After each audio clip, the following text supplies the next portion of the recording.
Окей, будем начинать. Многие ребята здесь, когда мы знакомимся, спрашивают меня, сколько я уже в Канани. И я говорю, ну вот уже будет 5-й год. И все такие, ого, 5 лет, это очень много. И я хочу, так сказать, поздравить всех, что будет скоро 5-й год, потому что он очень важный, этот год для Канани и вообще. А почему? Сейчас. В прошлом году я проводила время с Господом и почувствовала сильное присутствие, которое пришло ко мне. И Господь показал мне одно местописание, это Левитам 19 глава, 23, 24, 25 стихи. И там говорится такое. Когда вы придете в эту страну и посадите фруктовые деревья, считайте их плоды недозволенными. В течение 3 лет считайте их недозволенными и не ешьте их. На 4-й год все плоды будут посвящены в жертву хвалы Господу. На 5-й год вы можете есть плоды.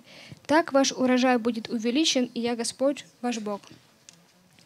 Кто ездит на Канани все время, он знает, что в прошлом году в Черкасах мы говорили, пророчески высвобождали, что это будет год освящения. То есть весь год, который мы жили, то есть в этот год, осень, зима, весна, это был год освящения. И каждый принимал решение, я помню, был такой призыв, чтобы даже там люди вставали, готовы ли вы посвятить этот год полностью Господу, готовы ли вы полностью осветить свою жизнь вот в этом году.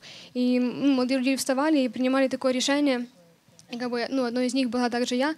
Весь этот год полностью посвятила освящению, чтобы каждая сфера в жизни, она полностью была освящена славой Господней. И почему так происходило? Потому что мы на пороге очень великих вещей, на пороге 5-го года. 5-й год, как тут сказано в этом месте Писания, это год, когда можно будет сорвать плоды, те, которые давно уже росли, и можно будет их вкушать законно. И можно будет полностью сказать, что вот я сын, и моя природа сыновства, она высвобождается. Это будут видеть я и все другие люди. Вот. Да, хотела тоже продолжить. Когда мы думаем за следующий год, то есть так как это канония, летняя, это, получается, последняя канония в этом сезоне. То есть у нас как бы отчет идет, не уточняя, не с Нового года, как все привыкли, с декабря, а у нас он чуть-чуть по-другому, поэтому мы уточняем. То есть у нас, получается, вот эта летняя канония, она всегда завершающая год. И мы, начиная с осенней уже канонии, которая будет, мы потом скажем, где она будет, она, это как бы это уже Новый год начинается, этот 5-й год, о котором Лида говорила. И то, что мы получали для себя, то, что мы видели, что это будет год, и мы его назвали «Жатва». И почему мы не назвали его как евангелизация? Потому что, я лично за себя могу сказать, в этой сфере я лично, реально была раненая. Потому что, не знаю, и то, что мы чувствовали, то, что я чувствовала, что если говорить вообще за наш народ, вот за Украину взять, то у многих людей в этой сфере есть свои раны определенные. И некоторым людям, когда говоришь там, пошли евангелизировать, у них сразу такое, нет, только не евангелизировать, нет. За счет того, что реально, были определенные раны в этой сфере. И я раньше то же самое, если говорить там, и я выросла с детства в христианской семье, и я знала, что так это правильно, это нужно делать, но у меня не было вообще понимания об этом. И я не понимала, что я приношу людям вообще, у меня такое было, надо просто их покаять быстро, затянуть церковь, и все, вот это евангелизация. И когда, понятно, я это делала, то я получила раны, потому что я не видела, что это как-то меняло жизнь человека. Притянуло, время прошло, он потерялся. И у меня такой был, зачем вообще тогда это делать? И я думала, что тоже, если я не буду это делать, значит, я не попаду на небо. Свои какие-то были определенные и ты понимала, надо идти евангелизировать, потому что потом Иисус спросит, а что ты не евангелизировала? И я с этими мыслями реально росла, жила, и из-за этого у меня было какое-то свое понимание в этом вопросе. И я И то, что я уже как бы чувствовала, когда мы разговаривали до летней канонии насчет 5-го года, и у нас пришло вот это понимание насчет жатвы, то у меня очень сильное, ну не знаю, внутри появилось желание реально идти к людям. И вот то почтение, о котором мы говорили, почему мы вообще начали о нем говорить, оно очень сильно связано с тем, что мы будем делать в новом году. И то, что Толик говорил, что это как ручка, вот которому почтение, которое мы повернем, и то, что написано здесь о плодах, что это 5-й год, это уже будет, когда мы будем собирать урожай, мы будем собирать плоды. Это то, что будет происходить на протяжении этого всего года. И я хотела, чтобы еще насчет этого кто-то из вас продолжил. Я вообще хотел вспомнить по поводу пророчества Боба Джонса, по поводу Красной Армии Украины. Кто, возможно, не слышал или не читал, вы можете это на сайте нашем, по-моему, оно есть точно, и прочитать его. Это очень классное пророчество про Украину и про жатву. И для меня реально вот жатва, она ассоциируется с вопросом, как будто вопросом Господа ко мне: научился ли ты любить? И я понимаю, что от вот этого вот исходит вся моя личная евангелизация и жатва. И я понимаю, что иногда есть моменты, когда мы должны спасать людей, но иногда есть моменты, когда мы просто призваны призвать, как бы принести небо на землю. И мне вспоминалось это местописание также, что Царствие, может, еще неправильно, Царствие Небесное усилием берется, и кто проявляет его, тот восхищает его. И когда я часто думал, что это какие-то такие усилия, я даже не знал, что могут быть за усилия.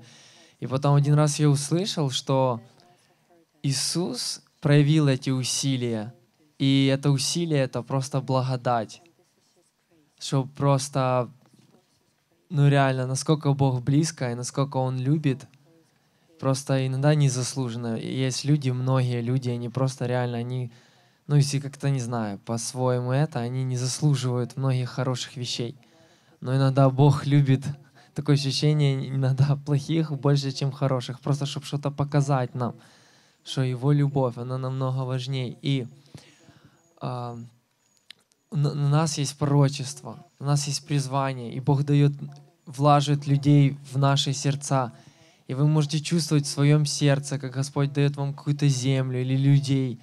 И когда, знаете, Господь дает вам этих людей, нет ничего прекрасней, потому что очень часто вы можете ходить, вы даже можете вот Марк, я его не знаю, вот он тут ходит, там лидер, там еще какое-то у вас представление, но вы даже вы даже можете не подозревать и не знать о том, что вы в моем сердце, а вы действительно в моем сердце. И потому что не просто даже то, что я так решил или что, просто Господь дал это мне, что вы в моем сердце, и иногда я чувствую, как будто частичку себя в других людях, и понимаю, даже я когда сидел и чувствовал, как Господь говорил, что мое влияние через тебя, оно и в Америке, только потому что Марк там, потому что там мои друзья, мои близкие, мои настоящие братья и сестры. И очень часто я замечал, что мы хотим затянуть людей в церковь, но не хотим иметь отношения с ними. И отношения должно быть прежде всего. Мы должны научиться этим отношениям, настоящим, искренним, неподдельным.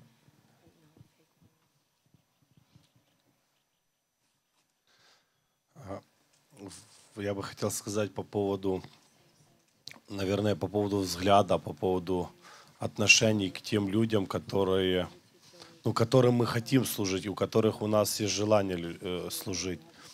Так получается, что с одной стороны мы понимаем, что мы призваны и мы должны служить людям, которые неверующие, которые нуждаются в Боге. И это одна сторона, что мы должны это делать. Но есть другая сторона, по которой мы можем это делать, это когда мы делаем из-за любви к этим людям. Не просто из-за долга, что существует такое правило, и существует такой долг, и существует такая обязанность христиан служить людям и евангелизировать, призывать к жатве их, приводить их к Богу. Или это другое отношение, это любовь и то, что мы имеем внутри к этим людям. И я думаю, по крайней мере, я склонен думать, что безрезультатностью именно являются вот эти технические отношения к людям без сердца, без любви. Просто техника, просто обязанность, что мы должны так делать. Это одно. Второе, это наш взгляд на этих людей. Как ни странно, но сегодня я утром проснулся, и первое, что я услышал, неважно, как оно выглядит, вообще по поводу взгляда, неважно, как что-то выглядит, важно, как ты это видишь. Многие люди смотрят на разные вещи и также видят их по-разному. И могут объяснять по-разному эти вещи. И некоторые действия людей, многие со своей стороны, со своей перспективы объяснят по-разному. Помните, такая сказка была когда-то, я не знаю, в мое время как минимум была «Снежная королева». Там был парень такой Кай. И когда, я не помню конкретно уже, что случилось, какой-то лед, осколок льда попал ему в глаз. И он начал видеть мир совсем по-другому. Он его видел просто искаженным. Он видел все зло, он видел все негативные вещи. Знаете, и есть разный взгляд у людей. Все выглядит, нельзя сказать, как что-то выглядит. Можно только рассказать свой взгляд на эти вещи, как я их вижу. И я верю, что пришло время нашему взгляду, нашим глазам, нашему сердцу исцелиться и очиститься, чтобы по-настоящему увидеть людей, которые сегодня, как угодно их называют, не в церкви, в мире, как угодно. Но пришло время, когда мы сможем принять это исцеление и правильно увидеть этих людей. Без осуждения, без превозношения и какого-то своего превосходства над ними, а со стороны почтения, с культуры почтения увидеть этих людей. И я верю, что это принесет большие результаты в жатве последнего времени. Это то, как мы сможем увидеть. Это способность наша через почтение, через глаза Иисуса даже, можно сказать. Потому что Иисус смотрит на нас с почтением. И каждый, кто пережил какие-то изменения в своей жизни, он пережил что? Страх или он пережил любовь Божью? То, что меня изменило, я могу точно сказать. У меня было в жизни много страха, и меня пытались изменить через страх. Меня пытались воспитать через страх. И это не работало в моей жизни. Это работало только, чтобы показаться правильным, чтобы вести себя в присутствии людей, которых я боюсь, правильно. Но это не меняло мою жизнь. Внутри то, что у меня было, оно не менялось. И то, что пришли изменения, это пришло через любовь, через то, что сам Бог меня почтил. И Он назвал меня любимым сыном. И это было реально, потому что человек, с которым я общался, и мы молились, и реально меня назвали любимым Божьим сыном. И это меняло мои мозги, это меняло мое представление, потому что ко мне не подошли, не сказали: какой ты грешник, пора тебе покаяться. А я, в принципе, я уже сам давным-давно знал, что я грешник, и я поступаю неправильно, и объяснять мне этого вообще не надо было. Иисус пришел не просто, чтобы рассказать людям, какие они грешные, что они ничего не могут. Он просто пришел не заставить людей вернуться в тупик и упереть в тупик, в безысходность, показать, какой ты ничтожный просто. Это мы все люди, кто переживал, все люди видят свою беспомощность в каких-то вещах. Но Иисус, Он пришел показать выход. И Он пришел, Он заплатил за нас наперед. Я уже даже на сцене здесь говорил, что Иисус первый почтил нас. Он первый, Он заплатил наперед своей смертью за нас. То есть тогда, когда мы не заслужили вообще еще этого, когда мы не сделали ничего подобного, когда мы еще не поклонялись Ему, не почитали Его и даже пренебрегали им, отвергали Его. А Он уже нас почтил тем, что заплатил за нас цену. И я верю, что это то, что мы должны принести людям. Мы должны принести им почтение Иисуса, праведность, рассказать о том, что они праведные, и разрешить им просто через любовь принять эту праведность. Потому что, поверьте, что многие уже из людей пытались вести себя хорошо, пытались измениться, пытались разобраться с некоторыми своими вредными привычками и так далее. То есть многие люди, я бы сказал, большинство людей в жизни, у них были попытки измениться.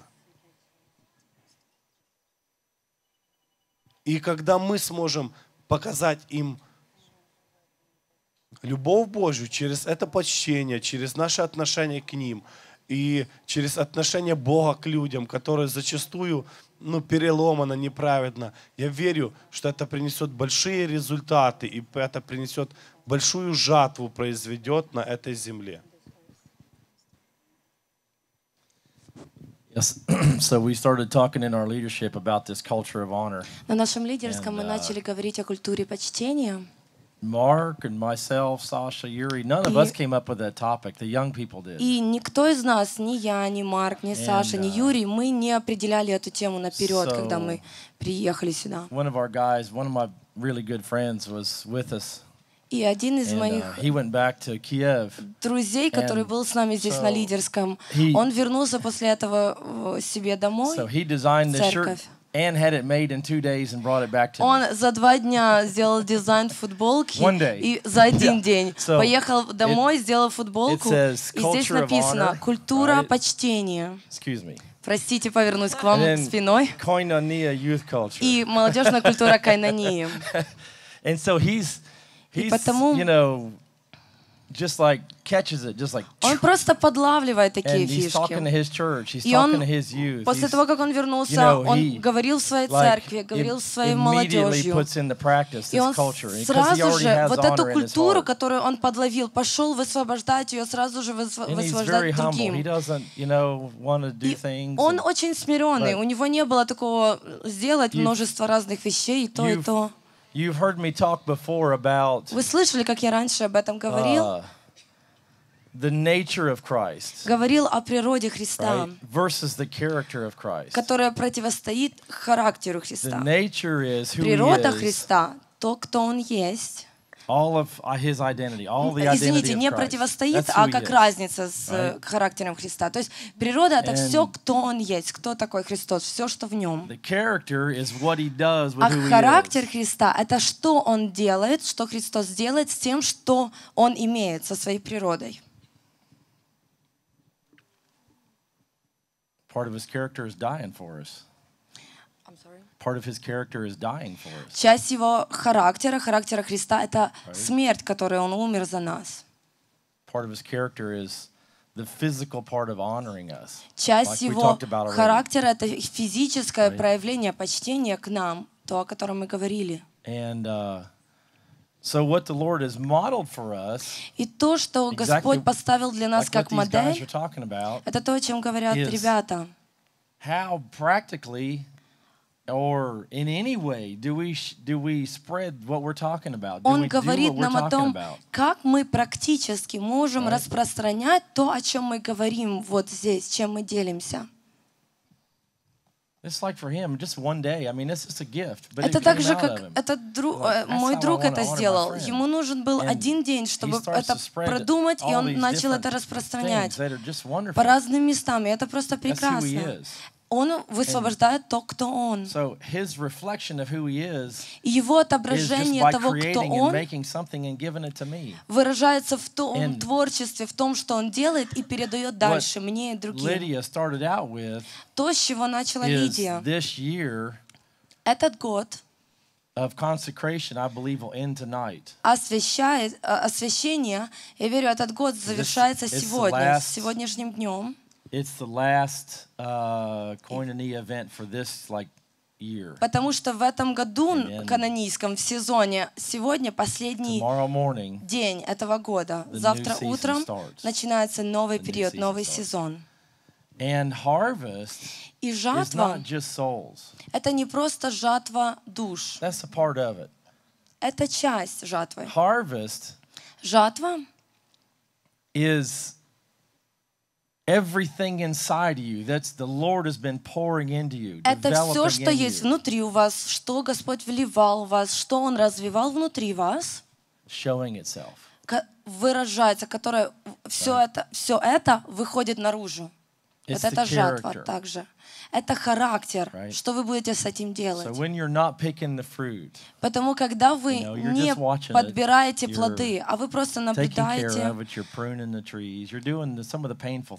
когда вы проходите вот этот процесс, когда нужно очищать, обрезать что-то, когда вы смотрите на самом деле за тем, как плод растет, это немножечко болезненный процесс. После того, как вы это все делаете, этот процесс, вы тогда уже можете видеть, что развивалось и росло в вашем сердце. Потому что души — это часть вашего сердца. Это то, о чем говорил Марк. Боб Джонс был одним из моих духовных отцов. I'd known him for about 15 years. И я знал его где-то 15 лет. We're at home where I live. И дома, там, где я живу. I had 8 of these young people come to the States. 8 человек из нашей молодежи приезжали ко мне домой, в Штаты. We went to his house one day. И в один день мы поехали в дом Боба Джонса. 2.5 hours. И где-то 2,5 часа мы там провели с ним. И он сидел там с нами. И он начинал говорить наперед, что будет происходить в Украине, на нашей территории, что будет в России. И о жатве он многое говорил. Он просто многое высвобождал. My dad was pouring into my kids. И мой папа в этот момент вливал в моих духовных детей. Они были там.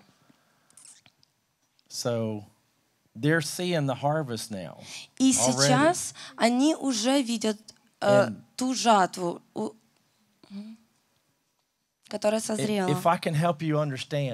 Если я могу вам помочь понять, суть не в каком-то событии, но это стиль, способ жизни. This thing, koinonia, what we call koinonia, is not a ministry, it's not an event, it is a lifestyle. Канония, то, что мы называем канонией, это не просто служение, это не собрание наше, но это стиль жизни, способ жизни. Все время. И эта канония должна высвобождаться через вас, не только через нас. Мы только маленькая часть канонии.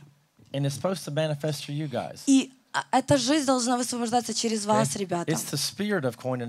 Это дух канонии, это не служение канонии. Это дух канонии, который сможет изменить эту страну.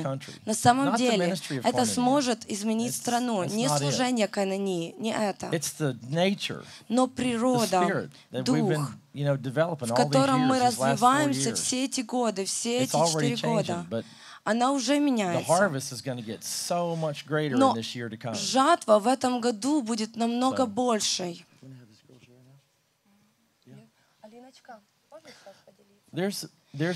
У нас есть одна молодая девушка, она подошла к Саше раньше, и она просто рассказала ему, что она делает. И это один из практических вещей, как можно собирать эту жатву. Потому, да, поделись, пожалуйста. Всем привет.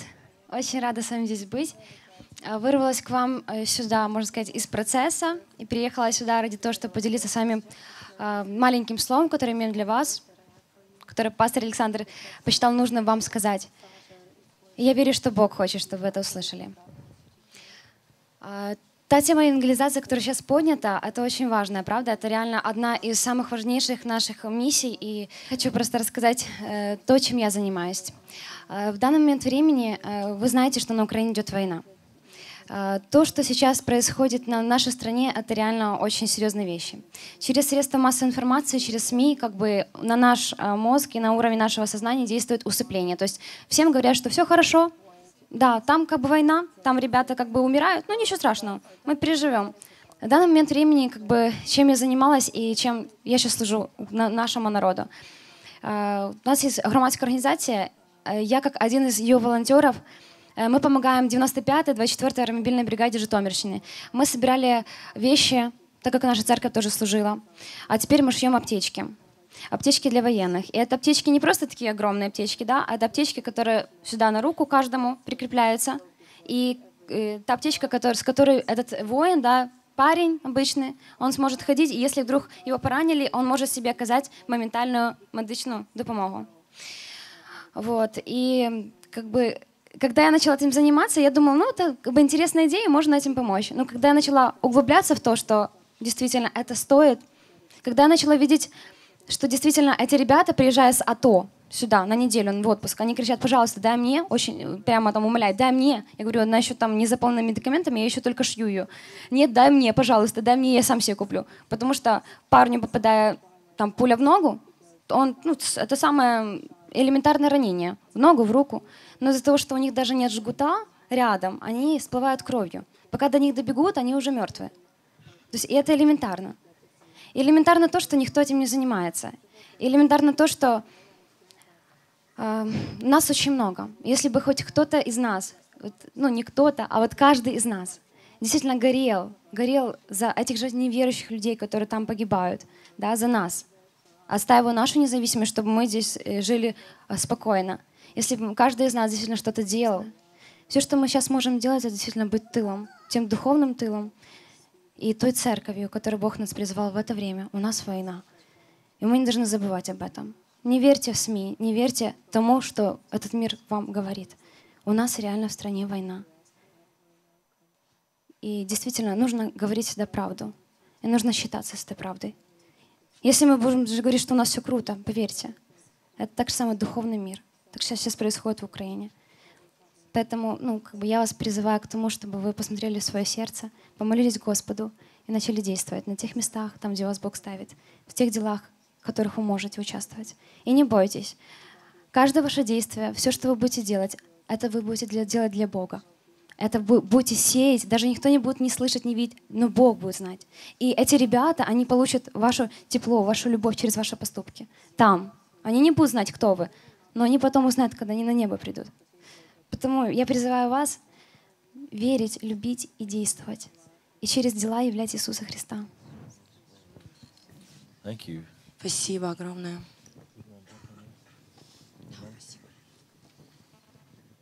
So that's something that the Lord put on her heart to do. Это что-то, что Господь вложил в ее сердце делать. Хотела тоже еще добавить. Перед тем, как ехать на Канонию, я тоже молилась. У нас тогда еще, помню, Елена Дегтярь была в Черкасах. И мы с молодежью собрались и молились тогда за Украину, за то, что в стране происходит. И потом внутри такое было желание, как бы Лена это начала молиться за тех ребят, которые там воюют на войне. И когда она начала молиться, это то же самое, то, что у меня пришло, начало в духе подниматься, как бы, ну не просто за них там молиться, чтобы Бог их благословил, а внутри реально пришла такая безумная вера, и это то, что я вижу вот в следующий год, в который мы входим по поводу жажды. Это реально молиться, и я просто видела это, как мы подходили, молили за ребят, вот как пастор Саша говорил, которых без ног, которые без рук. И мы молились не просто за утешение их сердец, нет, это вообще другое было. А я видела, как мы возлагали руки, я видела, как реально у них вырастали ноги. Это для кого-то может быть дико. И я, когда сама это получала, я реально плакала, потому что я говорила Иисусу, лично говорит, за мое понимание, у меня, это как типа выше моего понимания. И можно сказать, конечно, тебе просто сейчас на словах это легко говорить, но реально я верю. И я понимаю, что эту веру безумную, которую у меня, за которую Лена начала говорить, то, что она высвобождала, это то, что Бог реально приносит в нынешнее время. И я верю реально, что будет время, когда мы входим в этот год, это завтрашнего дня будет, когда мы вернемся в свои дома, когда реально мы можем подходить и молиться за этих ребят, и это будут реально чудеса происходить. И я верю, что та жатва, которая приходит, это не просто евангелизация, когда мы подходим и говорим о том, что Иисус просто умер за тебя, а я верю, что мы буквально будем высвобождать жизнь. Когда мы будем говорить ноге вырасти, она будет расти. Когда мы будем говорить провозглашать жизнь человека, эта жизнь будет приходить. Когда мы будем говорить то, кто он есть, это реально будет пробуждать этого человека.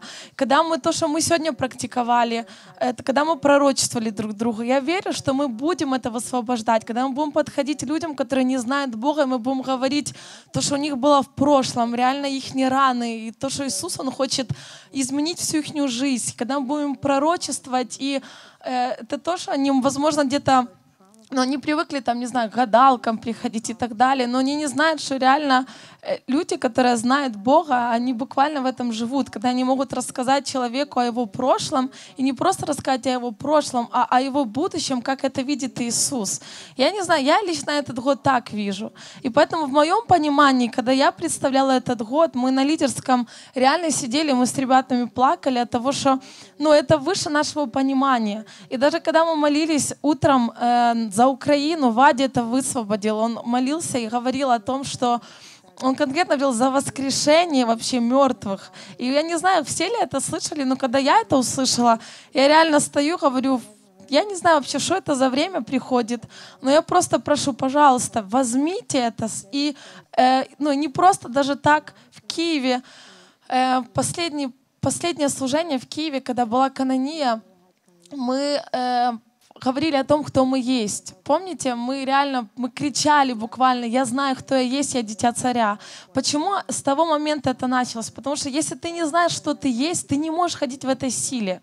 Потому что реально то, что сейчас происходит, ты потерянный будешь. Даже включая новости, не зная, кто ты есть, тебя это будет пугать, и ты сядешь и ты скажешь, я вообще не знаю, что делать. Но когда мы понимаем, кто мы есть, мы понимаем ту власть, которую нам Иисус дал. И я верю, что если мы хотя бы всех тех, кто сейчас находится, мы будем теми, кто мы есть, и мы осознаем свою власть, которую нам Бог дал. И когда реально мы будем приходить, я не знаю, воскрешать, молиться за исцеление, когда будут эти чудеса, мы будем в этом ходить. Я верю в это, я знаю это. И я знаю, что то, о чем Алина говорила, она правильные вещи говорила, что мы будем реально помогать физически, но также мы будем приносить жизнь в нашу нацию духовно.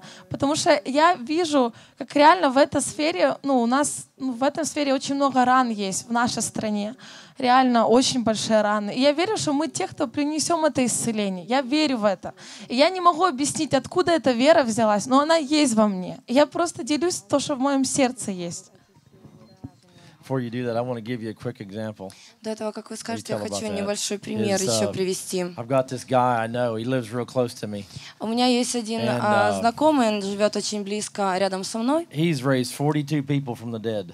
И он воскресил 42 человека из мертвых. He's not in the ministry. Он не в служении. He's a farmer. Он фермер.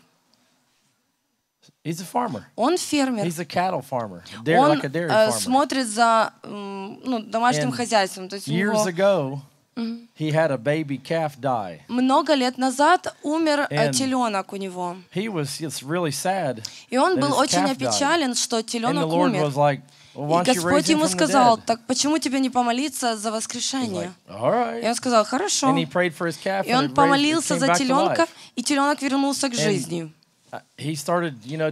И он начал это практиковать на людях, делать это по отношению. А он фермер сам по себе.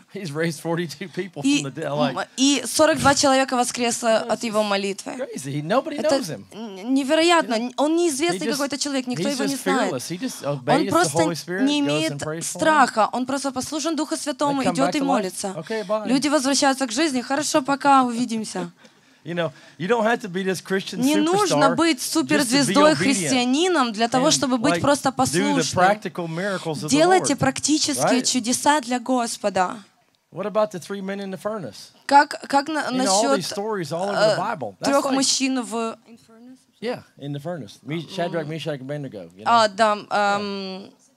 Сидрах, Месах и Авдинах. Как насчет них? Простые парни. They're just normal people. Они обычные люди. Просто будьте послушны. И чудеса, вот сумасшедшие чудеса происходят. Это часть вот этой жатвы, о которой мы говорим. Это не просто души, это не просто что-то одно. Но все, что Господь изливает через вас, это то, о чем мы говорили. Практические вещи. Поддержка, деньги, молитва. Это все включено в эту жатву. Часть жатвы это то, о чем говорил Саша. Это когда ты перестаешь быть безразличным человеком. Да? Суть не только перестать быть безразличным к войне, которая происходит, но перестать быть безразличным ко всему, что происходит. Когда ты на самом деле в полноте жизни, ты просто полностью отдаешься, продаешься Господу. Все, что необходимо, я сделаю. Я хочу немножко объяснить власть. Я чувствую в зале, как бы кто-то думает: это для того. Я хочу на конкретном примере показать каждого власть. У каждого из нас есть власть. Мы об этом слышим, да, и все такие духовные слова, мы это вроде бы как понимаем, но как применить на практике?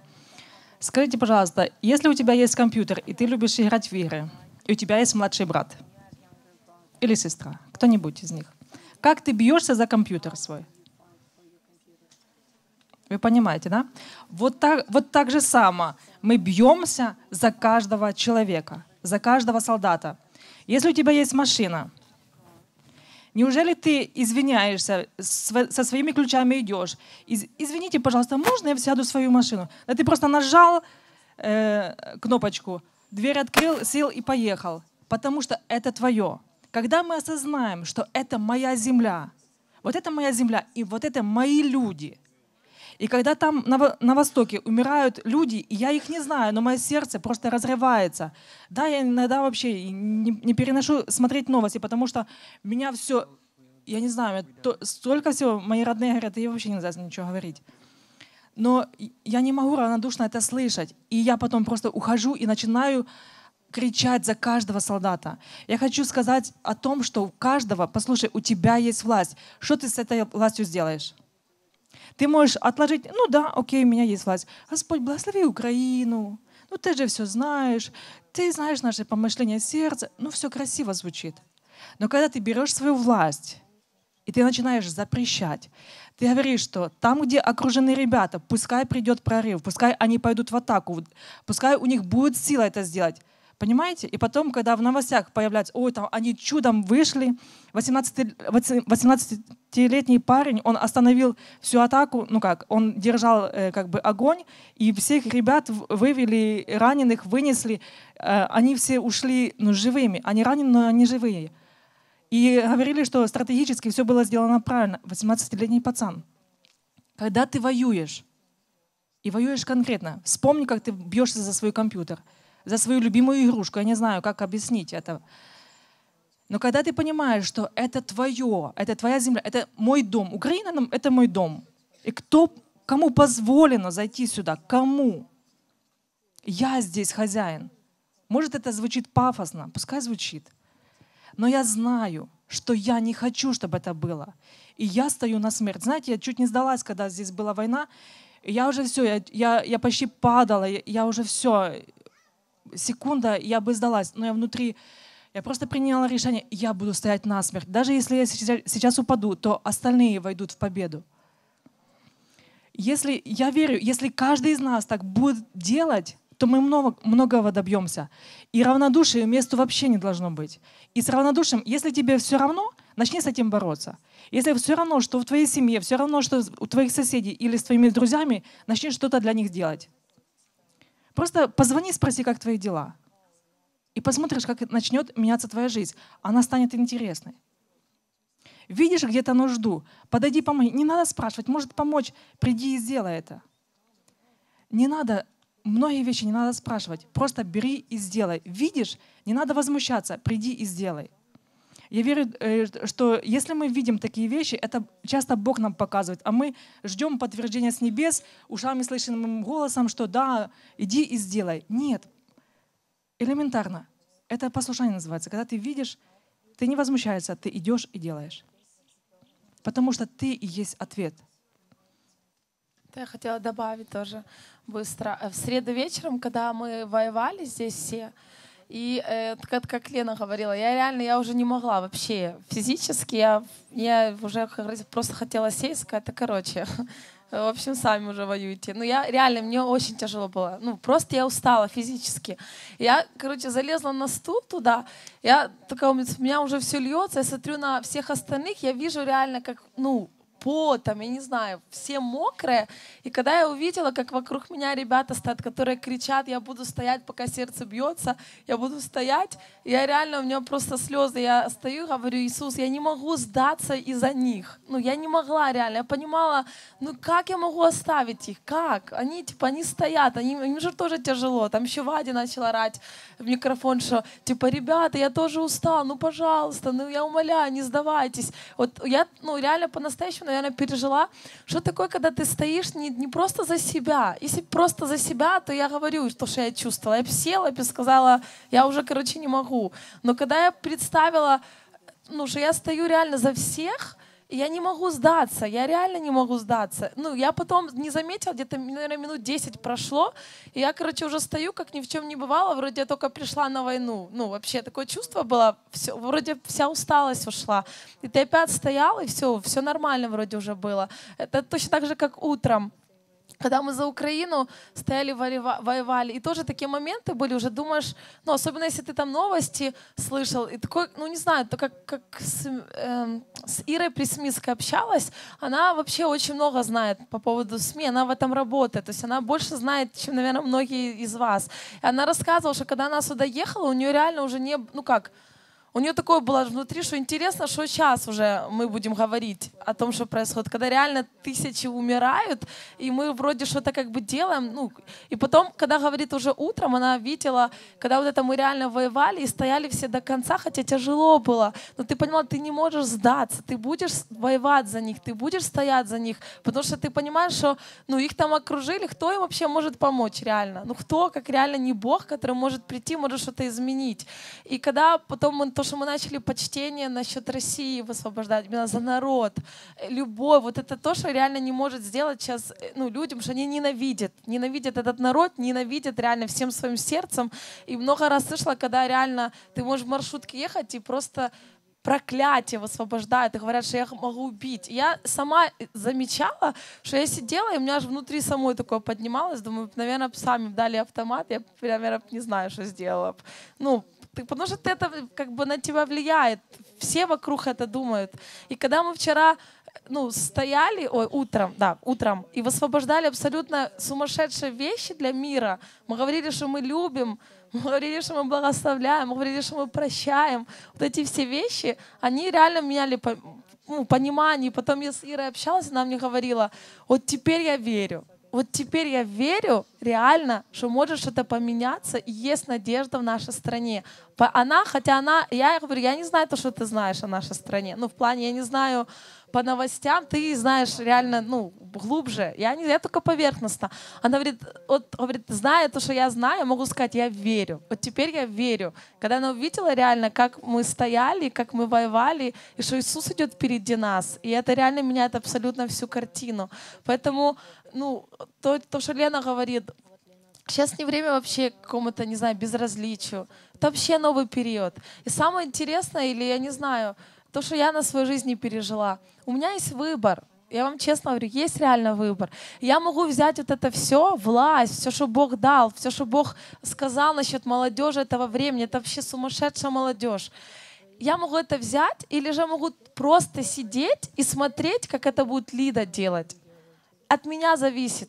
И когда до меня дошло, что все от меня зависит, я могу быть этой сумасшедшей молодежью вместе с ней или смотреть, как Лида будет реально сумасшедшие вещи делать, воскрешать и так далее, все что угодно. И он меня не будет заставлять. Иисус говорит, я тебе даю, предлагаю, хочешь, бери. Я хочу, я очень хочу. Я не знаю, как вы, но я реально хочу. Я не хочу смотреть с безразличием на то, что у нас в Украине происходит. Потому что ко мне бабушка звонила, она в Штатах живет. Она вообще с Украины. И у них вообще там свои новости тоже есть. И она там звонит часто, все, там, купите билет, давайте, едьте в Штаты, там, не знаю, посидите чуть-чуть, переждите и потом приедете назад. Я понимала, и раньше бы, наверное, у меня уже давно была бы там, у меня бы чемодан был, я бы уже там сидела, смотрела по новостям, там, не знаю, убили тех. А я говорю, я не могу оставить, я реально не могу оставить свой народ. Я не побоялась даже сказать свой народ. Я реально не побоялась, потому что у меня такое внутри было чувство, что реально Иисус дал нам это все, и буквально Он говорит, будет так, как вы скажете. И поэтому мне не страшно находиться. Мне некоторые реально там, с других стран спрашивают, как вы не боитесь жить в той стране, где происходит война? Как вам не страшно? Я говорю, я не знаю, реально не страшно. Вообще не страшно. Может, кто-то думает, просто там ты в Черкассах, до тебя еще это не дошло. Я не знаю, если там оно и дошло, но нет этого страха. Реально, как-то, не знаю, ты не боишься даже умереть. Хотя ты понимаешь, что все может быть, но нет этого страха. А внутри есть такое, что ты будешь стоять, вот как мы говорили, пока сердце бьется, я буду стоять. И все, я таки говорю им, мы, говорю, будем жить и будем стоять до конца за наш народ. И говорить самое лучшее, верить до конца, пока мы живы. Мы живы, я говорю, я верю. Все, что могу сказать вообще об этом. Я видел такое видение, когда мы утром сражались, и сейчас пару слов хотел сказать. По поводу среды вечер. Позавчера среда, да? И вот среда вечер, когда мы сражались, и всем было трудно. Я многих слышал, говорил, сегодня вечером так трудно. И на самом деле сама специфика всей атмосферы, что на самом деле у нас закончилось служение, но борьба продолжалась. И она уже закончилась уже на следующий день утром, когда мы ее проводили.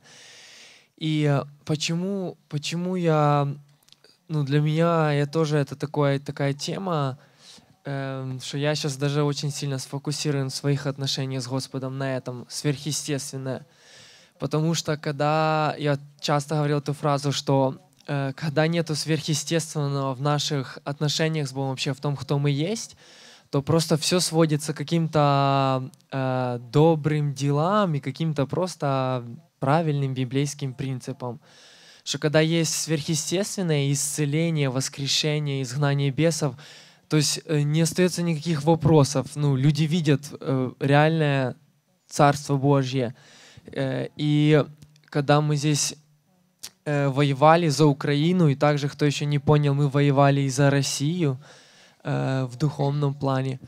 И я реально видел эту картину, как наш украинский солдат бежит, просто бежит, в него стреляют, он падает, пытается подняться, они видят, что он пытается подняться, они его добивают, вообще свой фокус меняют на других, стреляют, они смотрят, что этот, солдат, он встает, воскресает, он просто бежит, этого русского солдата у него охватывает страх такой, но он уже не может стрелять, и он бежит, и в конце он обнимает его, и они вдвоем просто начинают, и украинский солдат рыдает, и русский солдат как бы рыдает, и все в шоке, все это видят, со стороны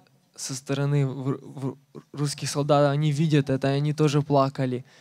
И просто я понимал, что вот этот Дух Божий, он не просто чтобы показаться, вот я есть, всем привет, я Бог, я существую, верьте. Но он реально будет высвобождать те вещи, которые будут менять вообще отношения, ситуацию в корень.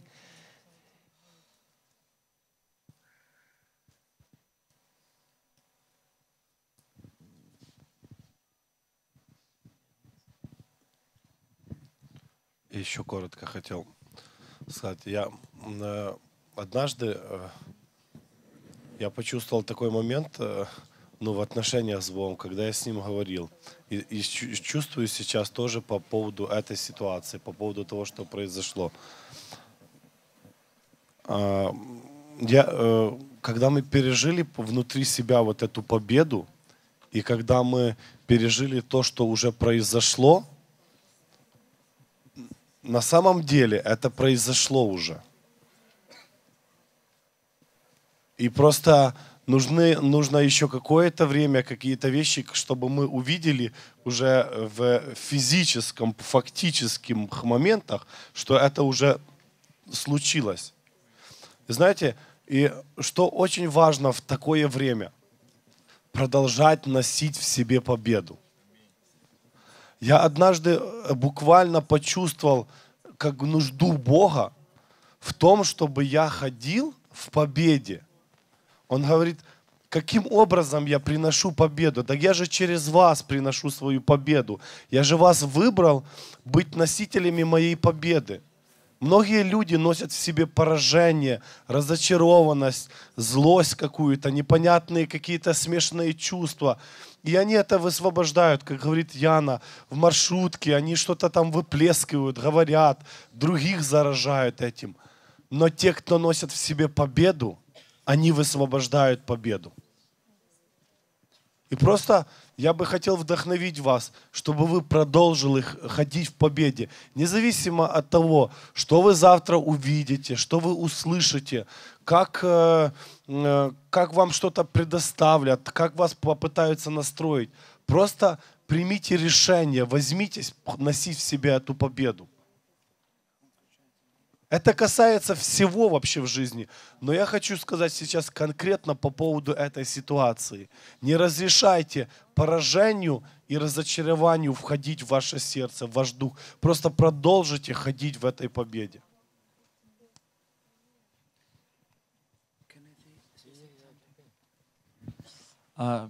Просто хочется, чтобы вы сейчас честно подняли руку. Мы все слышим здесь. Кто принял в своем сердце решение вот что-то менять реально?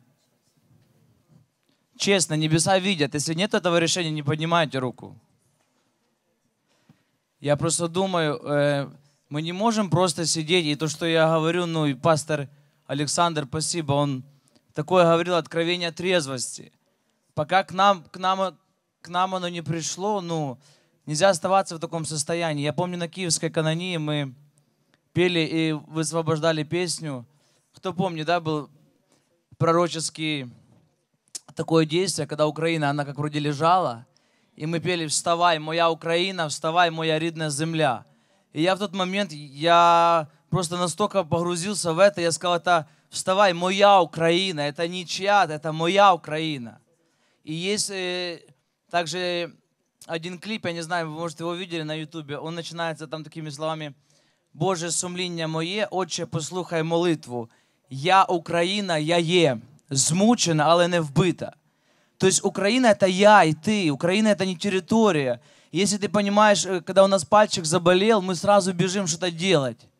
И если мы просто сейчас промаливаем постоянно свои нужды, Господи, благослови то, Господи, благослови то, грош цена вообще нашему христианству, нашему хождению в Боге, если мы просто сейчас зациклены на себе, реально, когда люди, я просто останавливаюсь и так думаю, Господь, люди о чем-то мечтали, молились, ходили, и сейчас судьба этой жены, этой мамы разрушена. Представьте сейчас свою маму, своего любимого человека, которого убили. Ваше состояние. Я думаю, вы бы молились за новую трехкомнатную квартиру сейчас. Ну, хочется, чтобы и вот сестричка подошла, и она говорит, она чувствует, что мы не собраны какие-то, ну, мы где-то просто тут говорят про битву, про высвобождение, а мы где-то летаем. Я думаю, что приходит время как раз трезвости. Помните, Павел говорит, отрезвитесь как должно. И мы говорили на лидерском, что написано, трезвитесь и бодствуйте, потому что дьявол ходит, как рыкающий лев, ища кого поглотить. Антоним слова трезвость — это пьяный. Пьяный человек.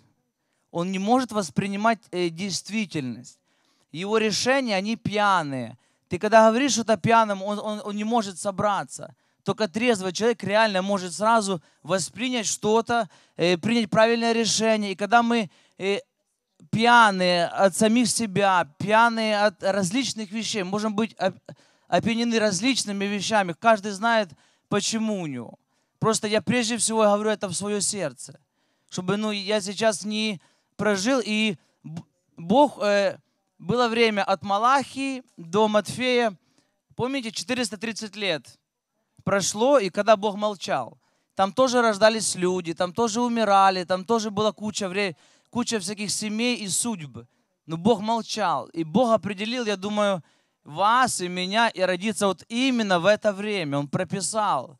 Не просто так, чтобы мы были для красоты просто. Это такой крик, зов моего сердца, ревность.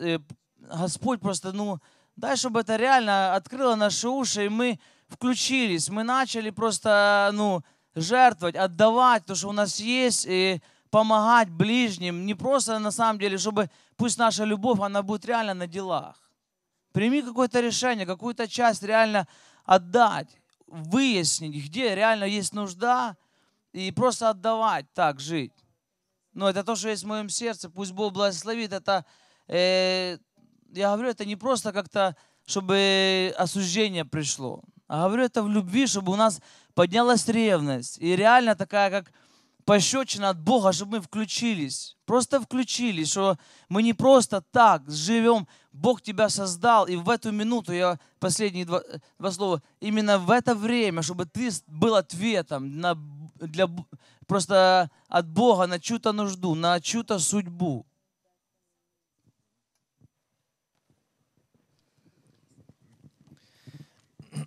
I had a couple scriptures I wanted to talk about just for the last couple minutes while we're together. У меня есть еще несколько мест из Писания, о которых я хотел поговорить на протяжении последних минут, пока у нас есть время. I want you to write them down. Я хочу, чтобы вы их себе записали. I don't want you to forget them, okay? Я просто хочу, чтобы вы не забыли об этих местах из Писания. It's 2 Chronicles chapter 20. Это 2 Паралипоменон, 20 глава. The whole chapter. Целая глава. At least the first. Или как минимум первых 25 стихов. Or 30 verses. Или 30 стихов. It's a pretty familiar story. Это очень знакомая история. I want to point out just a few things that happened in here. Я хочу показать буквально несколько моментов в этой истории. This set of scriptures just played out Wednesday night, Thursday morning. Вот это место из Писания, то, что там происходило, у нас происходило здесь, было показано в среду вечером, четверг утром. It's the story of Jehoshaphat. Это история царя Иосафата. And when they were at war. Это был момент войны. Okay. And in this story, и в этой истории, I want you to read it. You can read it on your own. Я хочу, чтобы вы это просто прочитали, вы сами сможете это прочитать. It'll show you. И эта история вам покажет, how much power and authority you have. Сколько силы и власти вы имеете. And practically how they responded to, what God had done И for them. как практически эти люди в истории ответили на то, что Господь им сказал. Okay, now I want to just start in verse 12. Я хочу просто начать с 12 стиха. Oh God, Боже наш, will you not judge them? Ты суди Talking их. about the enemy. Он говорит о врагах здесь. Okay.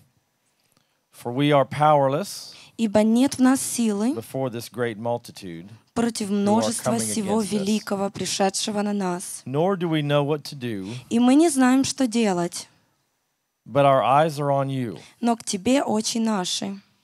Number one, Но they said, номер один, we're они говорят, powerless. у нас нет силы. Number two, they didn't Номер know два, what to do. они не знают, что делать. Number three, Номер три, they kept their focus and their eyes on the Lord. они устремляют свой взгляд и свой фокус на Господе.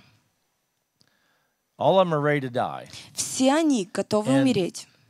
He said, we don't know what to do, and we really don't have power. И он говорит, мы на самом деле не But знаем, we что делать, и у нас completely нет силы. put our trust in you. Но мы полностью возлагаем Okay. свою надежду на Тебя. Watch what happens. И смотрите, что происходит. All of Judah was standing before the Lord, И 13 стих. «И все иудеи with their стояли пред infants, лицом their Господним, wives, и their малые children. дети их, жены их и сыновья And it их». shows that unity and focus on the Lord И здесь показано единство и brings фокус на Господе, the Spirit of the Lord который приносит Okay. Дух Господень and the prophetic. Watch this. и пророческое слово. Then, Смотрите дальше. Тогда, now that they're all unified, когда вот in вы the все midst of the объединены, assembly, из the собрания Spirit of the Lord came.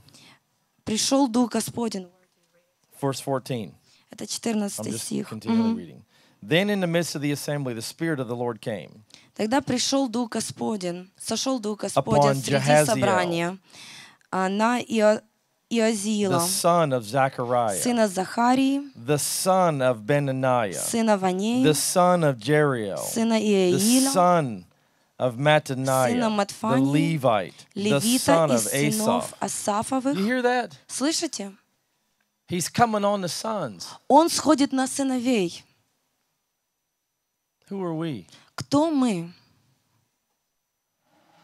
What have we been talking about the last 4 О years? чем мы говорили на протяжении последних 4 лет?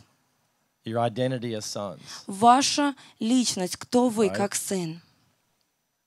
When they come together, there's this incredible authority that's released through Когда the они sons. собираются вместе, невероятная власть приходит на них и исходит через них, как через сыновей. And he said, И он сказал, starts prophesying. начинает пророчествовать. Listen, this is not the Слушайте. fathers, this is the sons prophesying to the whole nation. Это не отцы, но это сыны, которые пророчествуют для всего народа, вот этих, на Listen, которых сошел Дух all Святой. Judah and Слушайте the все inhabitants of иудеи Jerusalem и жители Иерусалима, and King и Jehoshaphat. царь The Иосафат. sons are prophesying to the whole nation, Сыновья пророчествуют and всему народу to Jerusalem, и the location, Иерусалиму, месту, где это and to the происходило. king, all of И the authorities in царю the country. всей власти в They're стране. prophesying to Они пророчествуют Okay? этой They're земле. not taking position above them. Они не занимают в этом They get позицию they get выше together, царей и так and далее, they но они begin собираются to вместе, prophesy because they're и они unified. начинают пророчествовать, потому что они в единстве. Right? Listen to И me. они говорят, слушайте нас. Okay? They're not talking of their own, И они не говорят soul. о своих душах, Because it says от самих the себя. Spirit of the Lord was on Потому что the сказано, что sons, Дух and they Господень began to сошел на них, на prophesy сыновей, и они начали to the king. пророчествовать царю.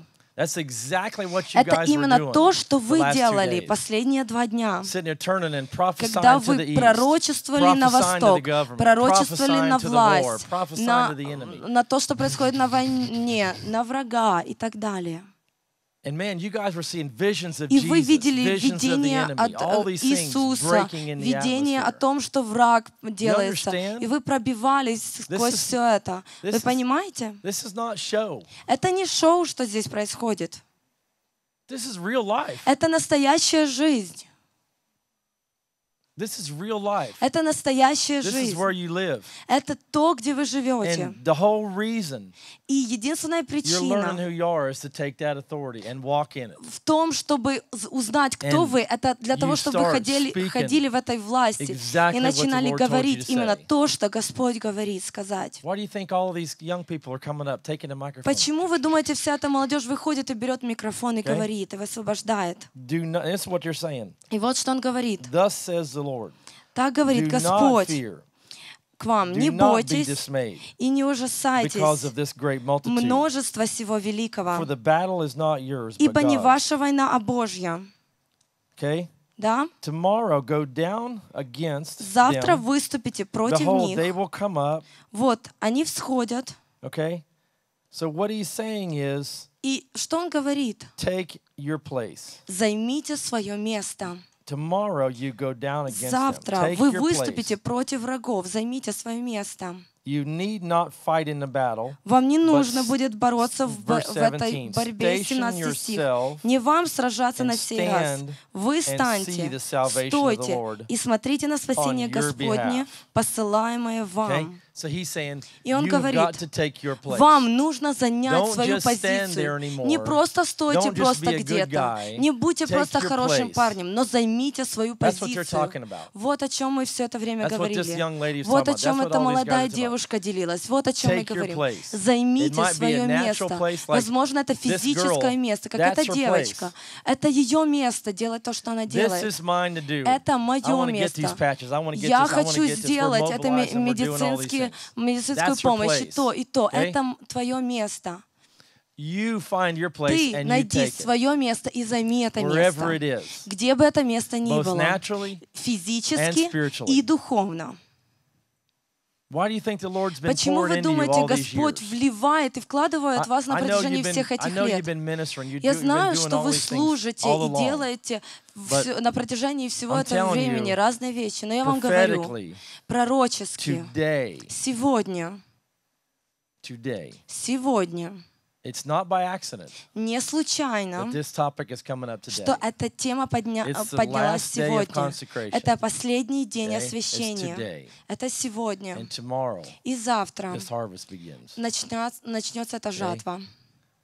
Today. Сегодня. So take your place, just like that Займи scripture свое saying. место, как здесь Take your написано. position Встань and в start свою prophesying позицию, начни exactly what the enemy, пророчествовать you know, и exactly what the Lord is telling you to говори prophesy. то, что Господь тебе говорит пророчествовать. Смотрите дальше. If you keep on reading, Если продолжить читать, what does he do? что он делает Verse дальше? 18. 18 стих. Jehoshaphat bowed his head with «И his face to преклонился the ground, Иосафат лицом до and земли, all of Judah и все and the иудеи inhabitants of Jerusalem и fell жители before the Lord, Иерусалима пали пред Господом, worshiping the Lord. чтобы поклониться And the Господу. Levites, И встали right? левиты». Who are the Levites? Кто такие левиты? Yeah? Priests. The Священники. priests, the worshipers. Священники, поклонники. What did he do? Что они делали? He sent them out. Он их Stood послал. up to praise Они the Lord встали, чтобы with a хвалить loud voice. Господа голосом And they весьма rose up громким. and they И встали went out. они рано утром и выступили. Right? This is the worshipers. This Это is the поклонники, sons. это сыновья. This is the priests. Это We don't священники. have the literal priesthood right now. То есть We don't have the literal priesthood. у нас That's not как what бы we're talking нет about. физического вот этого священства, да, ну, что мы имеем в виду? Right?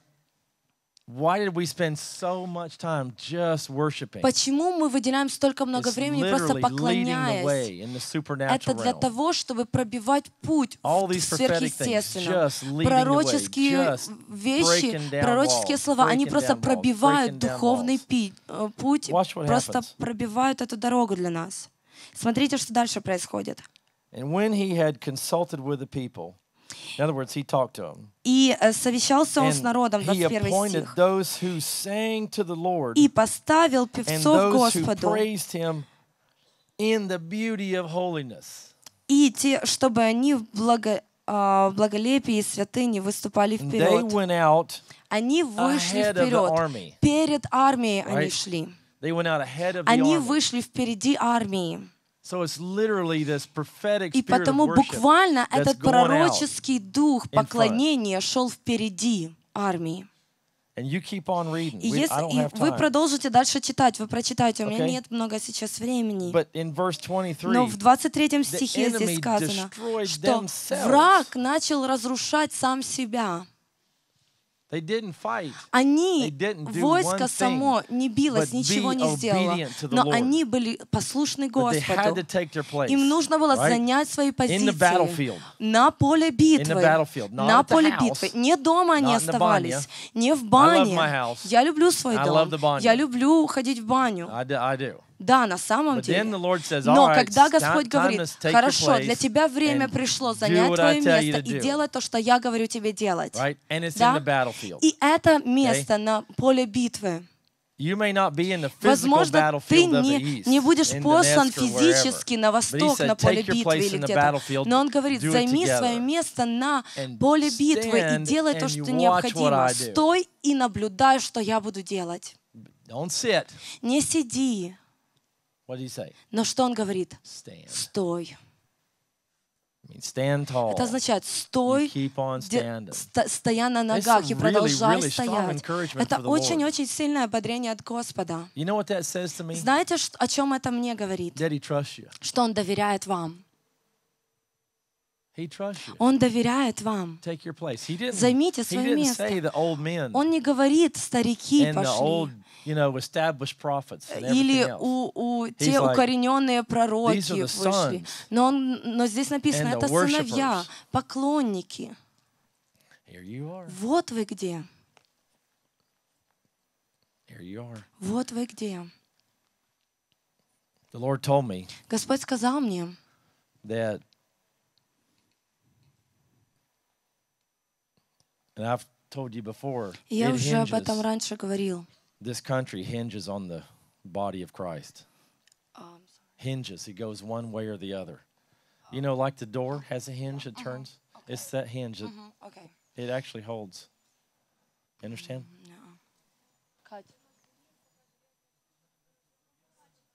Окей.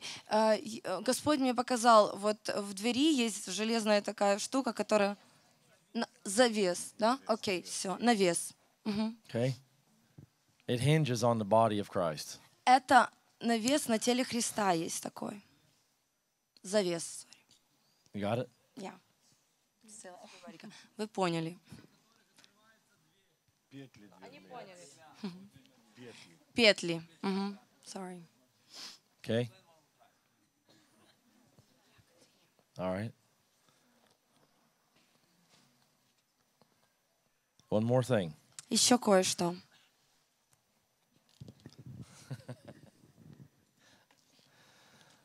This whole week we've been, together for like 8 or 9 days already. Всю эту неделю мы были вместе уже где-то 8-9 дней. When I was at home, Когда я был дома, sitting in my office, and I always pray about я сидел у Cornelius себя в coming up офисе, and и what я he wants всегда to do. молюсь о том, что будет на Канании, и спрашивал Господа, что Он хочет, чтобы мы He gave me делали. this scripture also. И Он также дал мне одно And место из Писания. I want you to write this one down also. Я хочу, чтобы вы также записали It's- это место из Писания. It's Daniel chapter 10. Это Даниила, 10 глава. And I showed this to Mark before we got here. И я Марку рассказал об этом до того, как мы сюда приехали.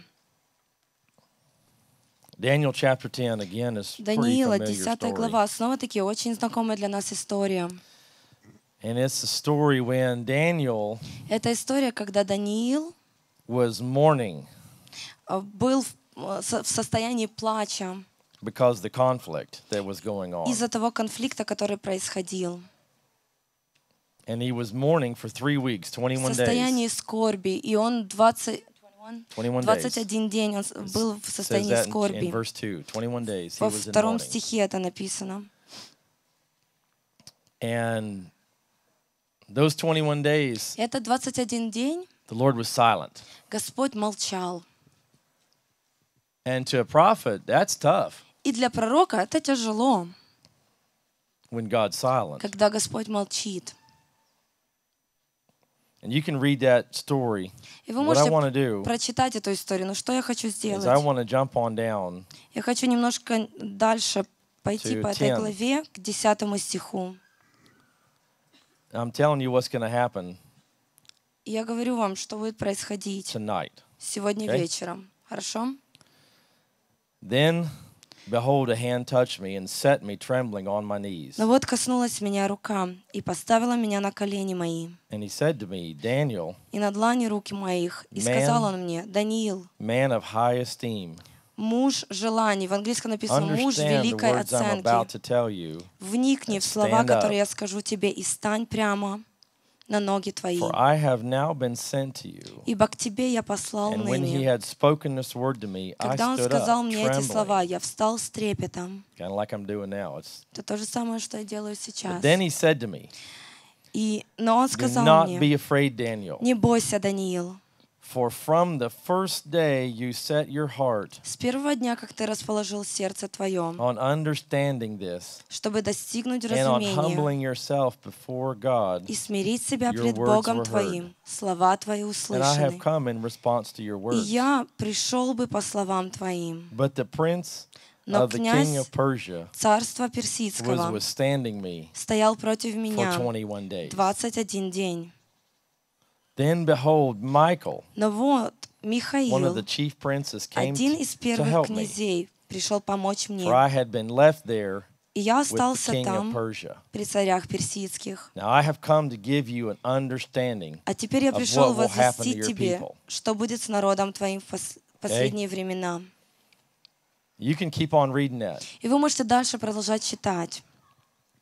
But I was sitting in my office. Но я сидел в своем офисе, и the Lord said, Господь сказал, when I was praying about когда я об этом молился, Koinonia, когда молился о Канании, I'm coming on Friday. Господь сказал, я приду в пятницу. That's pretty strange. What's Friday? Я думаю, очень странно, что в пятницу будет. Today's Friday, right? Сегодня пятница, правда? I looked at the calendar. Я посмотрел на календарь. And today's the 22nd. И сегодня 21-е. That's what I said, the 22nd. Да, извините, я неправильно перевела. 22-е. Yeah. Да, 22-е. Yeah, so the angel came to him on the 22nd. Ангел пришел к Даниилу на 22-й день, после 21. Because he had fought with him for 21 days. Потому что 21 день он был в сражении. On the 22nd day he came. И на 22-й он пришел. How many dozens of times have we had 22 come up? Сколько десятков раз мы сходились на числе 22. Помните, за все эти года у нас столько раз было откровений о 22. И я посмотрел на календарь, и я подумал, пятница, 22-е. And the 22nd is the last day и of the year of 22-е — это consecration. последний день года освящения. Do you understand that? Вы понимаете, что происходит? Yes or no? Да или нет? Yeah? Да? Doesn't sound like it. Не похоже по вашей реакции. What else do I need to explain? Что мне еще нужно вам объяснить? It's literally the breakthrough you've been looking for. Это буквально прорыв, о котором вы просили. Что Даниил делал? То же самое, что вы делаете сейчас. Пока вы постились, молились. Не случайно, что это 22-е. Это пророческий знак. Это не просто особенный день, это пророческий знак. Этот период изменится. Слышите меня? Сегодня вечером. At midnight tonight. В полночь сегодня ночью этот период поменяется.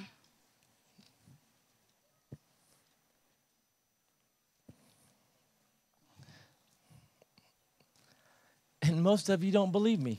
И большинство из вас не верят мне. I know you do.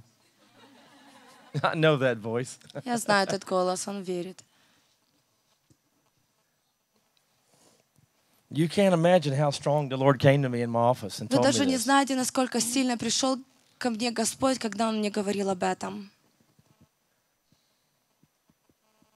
He's setting the stage for this season to come. Он поставил наперед, чтобы пришел этот сезон, пришел этот новый период в это время. It won't be an easy season. I'm not saying that. Это не будет легкий период, я об этом не говорю.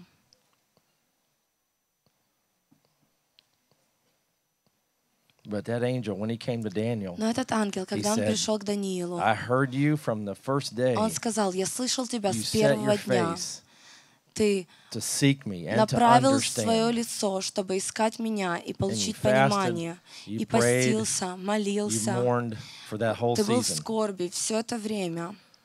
That whole season for us, Весь этот период для нас, for Koinonia, для Кайнании, was last year. это было на протяжении последнего It года. wasn't 21 days. Это не был 21 It was a year. день, но это целый год для нас. I'll put it in Koinonia terms. Я просто перевожу все на язык Кайнании.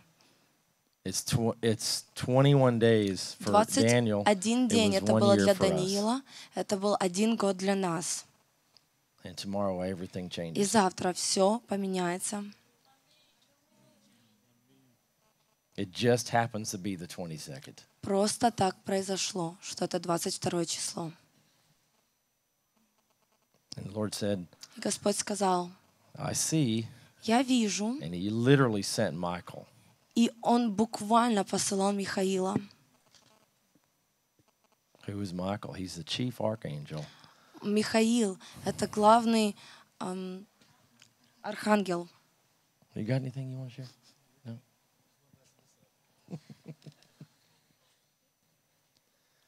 Again, if you can hear me, Снова-таки, если вы меня слышите, можете услышать. everything we did in the last year Все, что мы делали на протяжении прошлого года, wasn't for nothing. это не было напрасно. All the warfare we did, all the Вся та fasting, духовная борьба, all the которую мы praying, прошли, all the ministering, all the посты, work. молитвы, служение, все. The Lord saw Господь видел as consecrated, то освящение, которое происходило, was set apart for Him. что мы это отделили для Него. Okay, remember we were talking about it. Помните, мы об этом говорили? Consecration is not being set apart from something. Освящение — это не It's когда set мы apart отделяем for себя от something. чего-то, Okay? но это мы отделяем себя для чего-то. It's in that verse, it's holy Это unto the Lord. сказано. Освящение, когда мы становимся We set святыми по отношению к ourselves aside чему-то. just for you. Мы отделяем это This время whole просто year для Тебя, we'll Господь. do Это целый everything год. Мы будем we делать can все, что мы можем for you. ради Тебя. You understand? Понимаете это? And he saw it. If you're И even Он brand new видел here, этот год. and this is your first time, И, возможно, даже вы не Because there's a участвовали lot в of you. предыдущих You канониях, may это not ваш первый understand год. some of the Возможно, things we're вы не saying. понимаете какие-то вещи, о которых мы сейчас говорим. but tomorrow it's going to Но change. завтра это поменяется.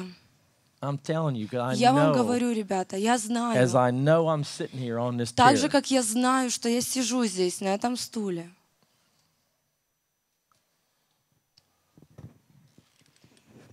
Я хочу поделиться о том, что я видела вчера, или позавчера даже, позавчера, скорее всего.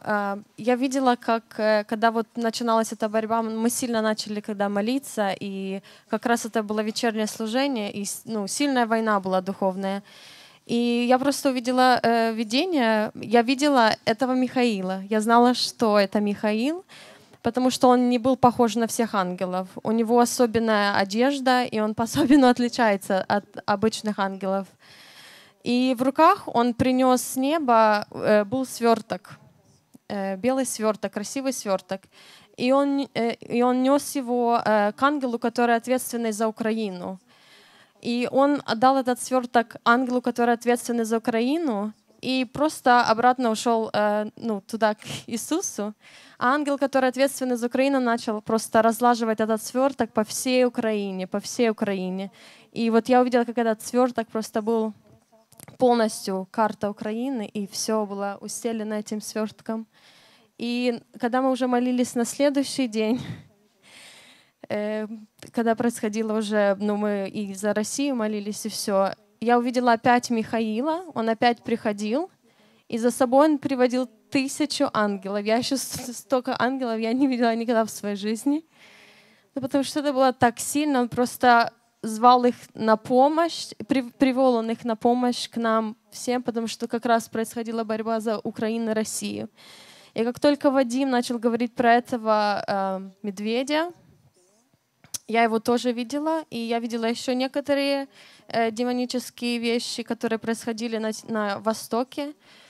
Но из-за этого свертка, который был разложен раньше, я видела, как сама вот Украина, вот как смотреть по карте Украины, она была просто вверх поднята. То есть уже власти никакой дьявол не имеет над ней. Полностью все было разрушено окончательно.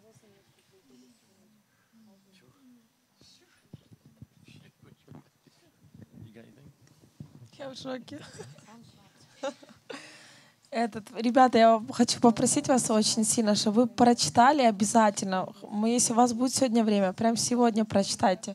То, что Рэнди говорил, это 2 Паралипоменон, 20 глава. Если вы не до конца понимали, что происходило утром вчера, реально, если вы это все прочитаете, у вас придет это понимание. Потому что все, что мы делали, я только что сидела, когда Рэнди рассказывал, я читала, у меня аж слезы. Абсолютно все. И то, что тут написано насчет Господа, который будет впереди. Аня, если вы помните, когда она начала плакать, и она начала говорить: я вижу Иисуса, который идет впереди нас. А мы шли за Ним. Это полностью все, абсолютно все, что здесь написано, абсолютно, в точности. Даже не то, что там, чуть-чуть похоже, полностью все. И просто если вы вот немножко дальше прочитаете, тут конкретно написано о победе. Тут даже не то, что тут у меня написано, это просто разгромлено было. Армия, это мы победили. И потом дальше здесь написано о том, что они после этого, понятно, после этой победы, они дальше, левиты, начали поклоняться, потому что я знаю, то, что мы будем продолжать делать, дальше поклоняться, они дальше продолжали прославлять Его. Тут написано, что они вступили в Иерусалиме, пошли к храму Господа с лирами, арфами, трубами. Страх пред Богом напал на все царства окружающих земель, когда они услышали, как Господь сразился с врагами Израиля, и в царстве Иосафата был мир, потому что Господь даровал ему покой со всех стран. Я верю, что это говорится также о нашей стране насчет мира. Это то, что Толик тогда на лидерском говорил. Я хотела, чтобы ты тоже сказал об этом. Насчет мира и насчет... Помнишь, что говорил? Это Житомир. Вот это я чувствую, что это насчет тоже этого. У нас будет этот мир. И тоже то, что он говорил, тут написано, когда Иосафат повернулся к своему народу, он сказал: слушайте меня, верьте Господу нашему Богу, и вы будете непоколебимы. Я знаю, когда мы вернемся, обычно так происходит, когда что-то духовное произошло, всегда так было. На Канане, когда мы воевали за Украину, мы возвращались домой, включали, допустим, новости, и реально шок был на глазах. И такое чувство, но я знаю, у некоторых это было, типа такое чувство вроде бы еще хуже было, чем если бы мы вообще не воевали. Но я хочу, чтобы вы запомнили вот эти слова. Верьте Господу нашему Богу, вы будете непоколебимы. Не смотрите на то, что будет физически происходить. Потому что если мы будем понимать конец, а мы его уже знаем, мы уже видим. Если вы еще не до конца увидели, прочитайте эту главу обязательно. И вы увидите конец, какой будет конец. И все, что нам нужно, это ходить в этой победе, продолжать ходить в этой победе. И этот мир, за который здесь сказано, будет мир в нашей стране. Я знаю это, я верю это искренне. И я тоже хотела к этому добавить, потому что когда Рэнди начал рассказывать, у меня перед глазами всплыл сон, который мне пару месяцев тому назад снился. Он просто четко, как по этой главе Паралипоменон я отсылала даже Рэнди, мне приснился сон, что как будто я видела просто много людей из Кайнании, много верующих людей, которых я знаю, и мы все находились как будто в одном большом корабле, но он был такой большой, как поле, потому что не было видно особо границ его. И я видела, как за границей моего начинала наступать тьма. И я понимала, что враг подкрадывался так незаметно, а в это время все друзья мои, верующие, они вроде как по кучкам где-то что-то общались, что-то делали. И они вроде как бы все было хорошо, но они каждый не стояли в своей позиции. Кто-то стоял, а кто-то нет. И они больше так как бы, как в расхлебку, как то, что говорил Саша, да, как такие нетрезвые, скажем так. И тут в один момент я вдруг понимала, что враг уже настолько близко, что он сейчас просто порвет нас, и И единственный выход, который был, это нужно было каждому занять свою позицию. И вдруг я начала подбегать к каждому и кричать на них. Просто я кричала. Я не понимала, что я кричу, но я видела, как у человека менялись глаза, и он вдруг становился как в стойку, и я как смирно, да, но я понимала, что он как становился в свою позицию, он вдруг осознавал, кто он, и как свое место здесь, на этой земле, здесь, на этом месте. И он становился в свою позицию. Я так подбегала к каждому, и вдруг я увидела, что когда я на них кричала, у меня выходил огонь из моего рта, и огонь и свет. И я тогда понимала, почему они в шоке смотрели на меня. И в тот момент, когда каждый занял свою позицию, я увидела, что никто ничего не делал. Просто каждый встал на свое место, и враг отступил.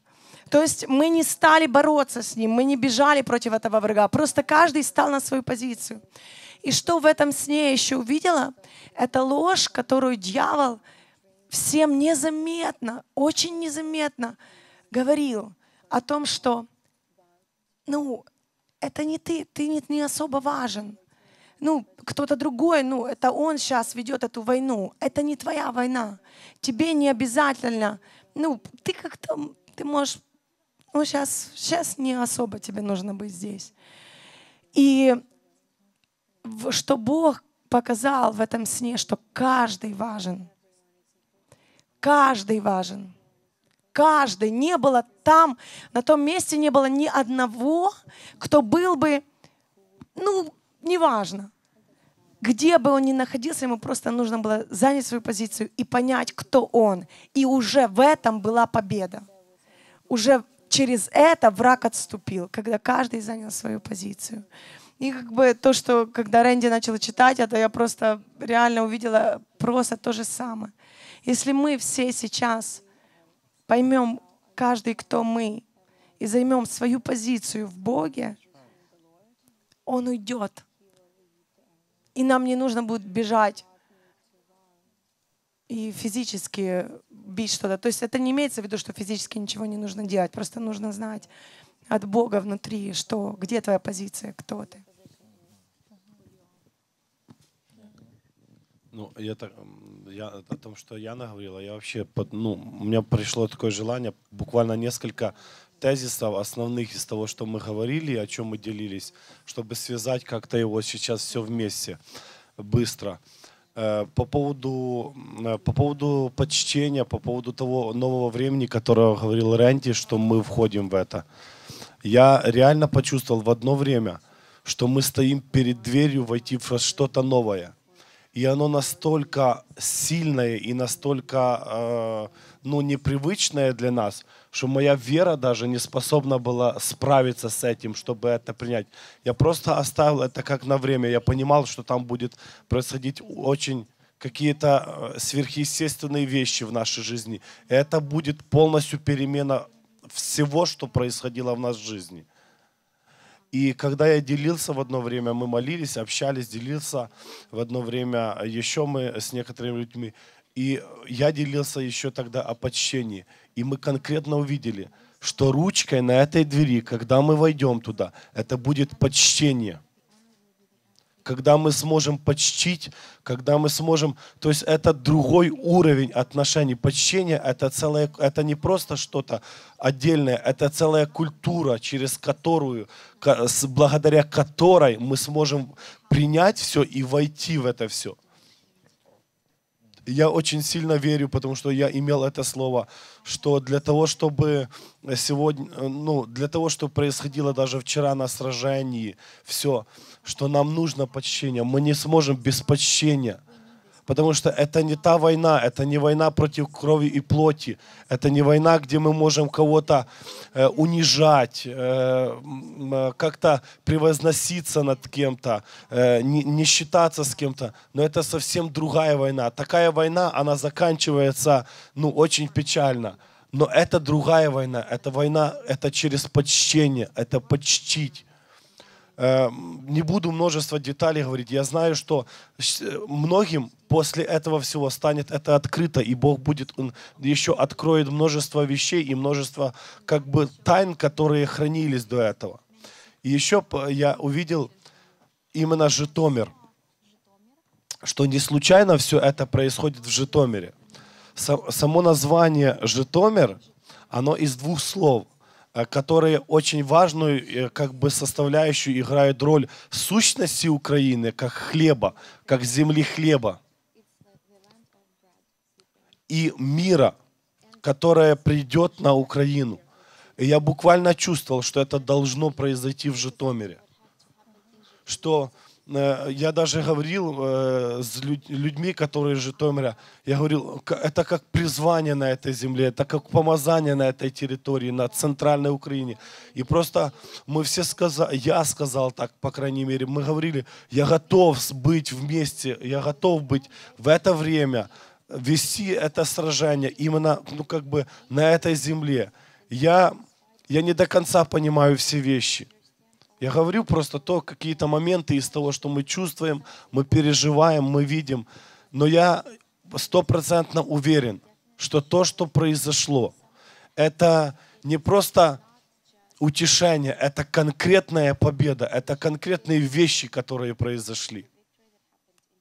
И то, что говорил Рэнди, буквально мы, когда войдем в эту дверь, когда мы входим в это, сегодня мы можем сомневаться, мы можем думать, как это будет.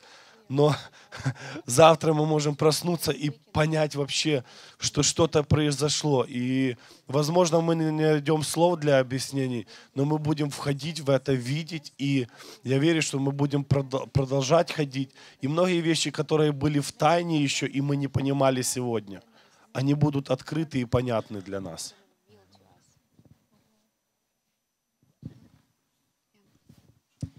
Я возвращаюсь к тому, что говорил Рэнди, пятница 22-е, и я на 100% поддерживаю, что сегодня действительно переломный момент. Но я хочу просто поделиться сейчас тем началом, которое в свое время я видела. Я буквально недавно на днях вернулась к одному эпизоду в своей жизни, и я вспомнила почему-то календарь. Это было 2 февраля. 2 февраля — это была ночь, когда пришел ангел ко мне. И я в то время была в миссионерской поездке вместе с Юлией Попович. И вы знаете, на самом деле мы тогда долго не могли уснуть, мы общались, и мы говорили о Канании, о многих тех вещах, которые происходили на Черкасской Канании осенью. И когда мы общались об этих вещах, мы так, знаете, глубоко ушли. Я увидела ангела, и это не просто был ангел. Я хочу просто показать, как это выглядело. Это стоял огромный такой ангел, он весь, его одежда, просто была слава, близкая к цвету белого золота. И он стоял уже как победитель, державший вот так вот меч, то есть острием в землю. И когда я спросила его имя, это был вождь воинства. Почему я сейчас рассказываю об этом? Я думаю, когда я проведу хронологию, вы поймете. 2 февраля и следом 14 февраля началась Канания. И тогда уже начались первые события. И вот 3 Канании подряд. Кананийская молодежь, она практически выступает в очередное сражение. 3 Канании. Я продолжу это видение. Когда я спросила, почему вы пришли, то есть что вас привело, они сказали, что мы пришли на ту славу, которая вылилась в нашем общении. И мы спросили цель вашего визита. И они сказали, что мы пришли снарядить молодежь последнего времени. И на самом деле я видела дальше видение, когда стояло множество молодежи, и практически напротив каждого стоял ангел.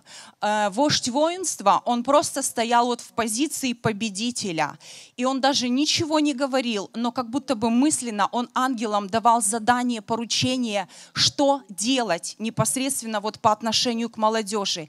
И я видела очень важные вещи, и я верю, это было своего рода послание для канонийской молодежи, это было снаряжение в тот период времени, как подготовка для всех этих 3 этапов.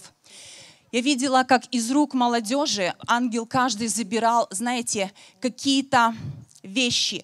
У кого-то это были игрушки, у кого-то это были какие-то, знаете, принадлежности бытового характера.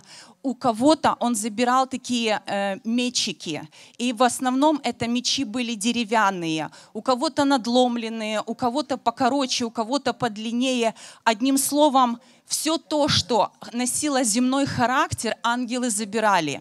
Самое главное, что я хочу сказать, каждому из молодежи, которую я видела, ангелы надевали короны. Это самое первое, потому что корона — это понимание, это принадлежность царскому роду. Это действительно откровение сыновей, это сыновство. Прежде всего, дети должны быть коронованы в откровении сыновства.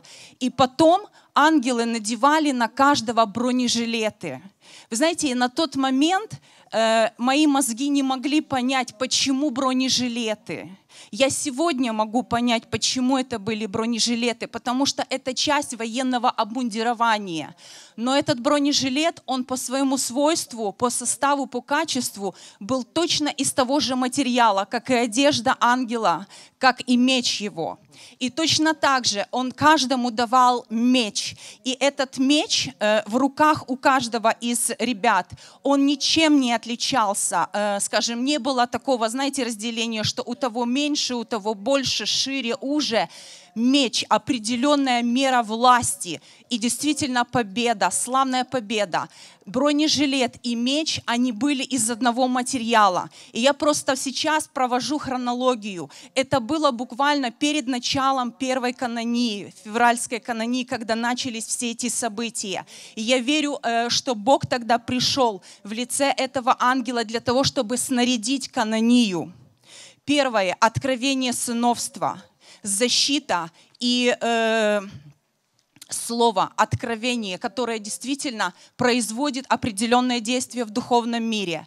Второе, вы помните, сразу же 20 февраля начались вот эти кровопролития, потом майская канония, и вот сегодня уже 3-я канония, которая проходит именно в режиме вот этого сражения.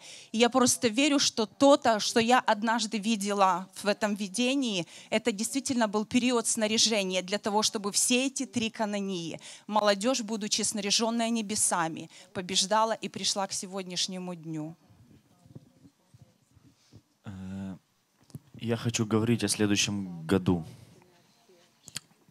То, что мы говорили, освящение. Освящение для чего-то. Бог освящал нас для вхождения в следующий год, для начала завтрашнего дня. По поводу жатвы, то, что Бог говорил по поводу жатвы мне и как она будет происходить. Это не просто жатва, это не просто рассказ людям о Боге. Жатва, о которой говорим мы, это вот и есть та изменение культуры полное, изменение мышления. Это и есть жатва. То, что начнет приходить в следующем году, вот с завтрашнего дня начиная, благодаря нам, благодаря вам, когда каждый будет становиться в свою позицию, и с завтрашнего дня начинать менять эту страну, свое окружение, просто находя свою позицию, просто делая, просто переворачивая все вокруг себя, свое мышление, все вокруг себя, делая то, что не думали даже делать. Это будет постепенно приходить, вы будете находить свои позиции, вы уже в них, вы готовились к ним. И в следующем году Бог будет просто открывать вот так вот позицию каждому. Каждый будет видеть, что ему делать, где ему делать, будет находить где, и будет искать, занимать. Некоторые будут просто занимать такие позиции, которые даже не понимали. Я имею в виду не во власти или вообще не в этом. Я имею в виду позицию относительно изменения культуры. И жатва — это и есть, когда то, что мы сеяли, то, что Бог сеял в нас, вот это изменение внутренности, изменение изнутри, а не снаружи. Это то, когда это произрастает и начинает просто умножать это вокруг себя. Это и есть реально излияние Его Царства во всем, как начиная с дел, так и просто из позиций, и во всем, во всем, во всем, во всем. Приходит время жатвы.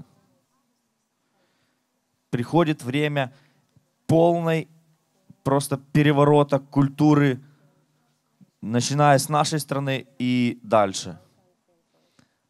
Это зависит от нас, от каждого лично. И от тебя. От каждого лично. Просто каждый становитесь в свою позицию.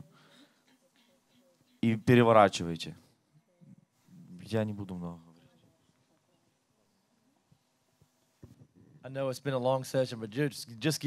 Я знаю, что мы уже очень долгое время сейчас говорим, но нам буквально еще пару минут, и мы завершим. Я коротко, извините за голос, хотела поделиться, когда Вадим здесь говорил об армии.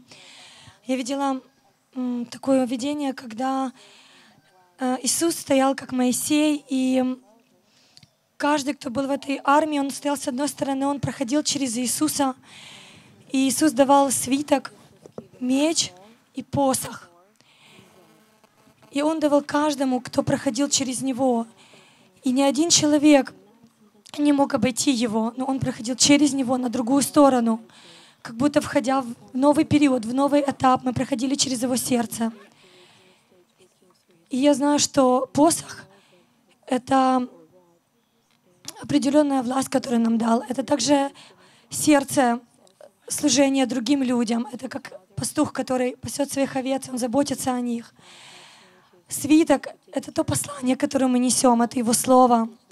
И меч — это то, что мы держим в своих руках, и это то, с чем мы можем идти дальше.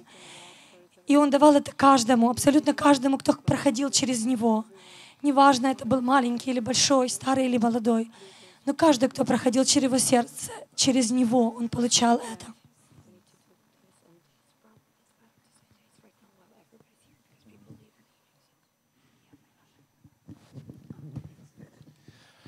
Мы сейчас будем завершать, но еще два момента. Мы уже немножко спланировали на следующий год Каноней, и молодежный лидерский состав почувствовал, и мы все согласились, все мы, что мы хотим сделать весной Канонию в Киеве, которая будет полностью сконцентрирована на жатве. Мы больше информации будем давать об этом в будущем, но мы хотим сделать вот такую Канонию, когда мы будем полностью сконцентрированы на жатве душ, жатве разных вещей, но конкретно о спасении душ, жатве душ. Поэтому, если вы начнете практиковать уже с завтрашнего дня вот эту культуру почтения, о которой мы говорили, тогда для вас будет... Это будет как просто дышать для вас, пока мы дойдем до того времени. Поэтому практикуйте это уже.